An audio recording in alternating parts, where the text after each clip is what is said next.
The NGO and grant saga in Nigeria, beneath the veil of empowerment. Introduction: a nation desperate for hope.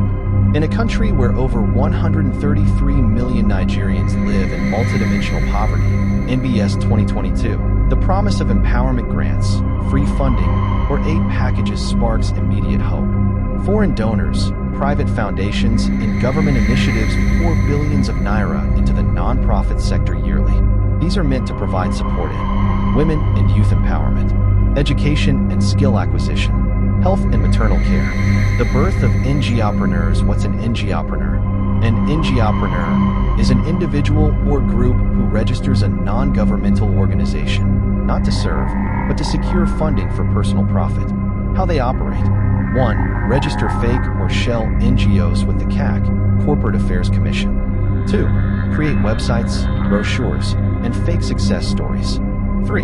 Use social media, WhatsApp, and religious gatherings to attract poor or unemployed people. 4. Promise empowerment, soft loans, or international grants. 5. Collect processing fees, 1,000 to 10,000 Nigerian nairas, and disappear. 6. Some even stage fake seminars, photograph them, and send reports to donors to justify spending. They told us to come to the venue by 7 a.m. for a World Bank grant. We waited till 4 p.m. No one came. The number was switched off. Fatima, Kaduna. Government involvement, complicit or careless. TO continue. PLS. Like, share, subscribe. Comment below. Have you been scammed by a fake grant? Stay alert. Stay aware. Share this video. Hashtag say no to fake grants. Hashtag real change starts with truth. Thank you. Let's continue anyway. Some NGOs are created and backed by politicians and top civil servants. These elites use them as ghost NGOs to win contracts under the guise of poverty alleviation, embezzle funds meant for real beneficiaries, launder money through fake community projects, inflate budgets for empowerment kits like grinding machines, sewing machines, etc. Examples: a 100 million Nigerian nairas empowerment grant budgeted for rural women in Taraba ended up in the hands of 2 relatives of a senator. A fake cooperative society listed 5,000 women for a CBN grant. None of the names were real. The cost to the people. The real victims are everyday Nigerians. Unemployed youth who spend their last 2,000 Nigerian nairas on registration forms.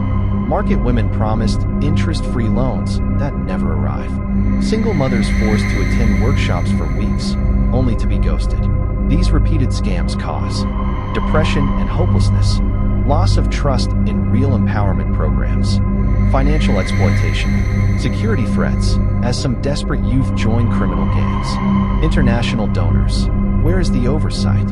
Organizations like a World Bank, USAID, UNDP, Ford Foundation, Bill and Melinda Gates Foundation have pumped hundreds of millions of dollars into Nigeria, yet many of their grants go unmonitored after disbursement. Many donors work with local consultants or middlemen who are politically connected. Trust fabricated impact reports from fake NGOs. Are too far removed to verify grassroots results. When the UN grant was announced, I applied through a website shared on Telegram. They asked for 2,000 Nigerian nairas application fee. It was a scam. Chibuzer, Oweri. Social media, the new fraud platform. From Facebook ads to WhatsApp broadcasts, fake grants go viral within hours.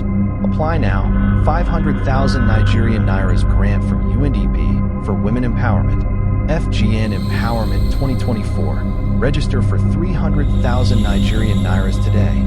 These messages are often paired with the government logos, photos of President Tinubu or VP Shettima, fake links or Google Forms, fake testimonies in comment sections. Entire pages are created solely to run fraudulent empowerment campaigns. Real NGOs suffer. While scammers thrive, real NGOs face difficult access to funding, harsh CAC requirements and taxes, bureaucratic bottlenecks, mistrust from the public. A youth-run NGO in Jos applied for 5 international grants. They were denied due to lack of institutional maturity, even though they had real programs running. Meanwhile, a ghost NGO in Lagos secured funding and vanished. What the law says and fails to do. Nigeria has legal bodies like CAC for registration, EFCC/ICPC for fraud prosecution, NGOs for NGO ethics. But enforcement is weak. Very few fake NGOs are investigated. Almost no arrests of grant scammers are publicized. Victims rarely get justice.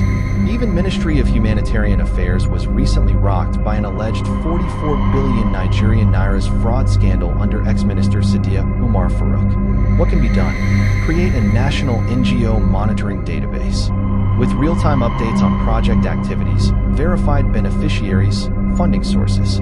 Publish beneficiary lists for every empowerment project. Enforce penalties for NGO grant fraud, like election fraud laws. Public awareness campaigns to expose common scams. Mandatory third-party audits for any NGO receiving public or international funds. Voices from the streets. They used my face for a video, but I never got the grant they promised. Blessing, Abuja. We were over 1,000 women, sitting under sun for 7 hours. At the end, they told us to come back next week. No one returned. Ifeoma, Enugu. I applied for 6 different grants in 2023. I didn't receive a single one, but my pastor's cousin keeps collecting. Zainab, Kano. A system built to fail the people? The NGO and grant system in Nigeria was meant to heal poverty, not weaponize it. Until transparency becomes a priority and the people demand accountability, the poor will remain prey in the name of empowerment. Like, share, subscribe.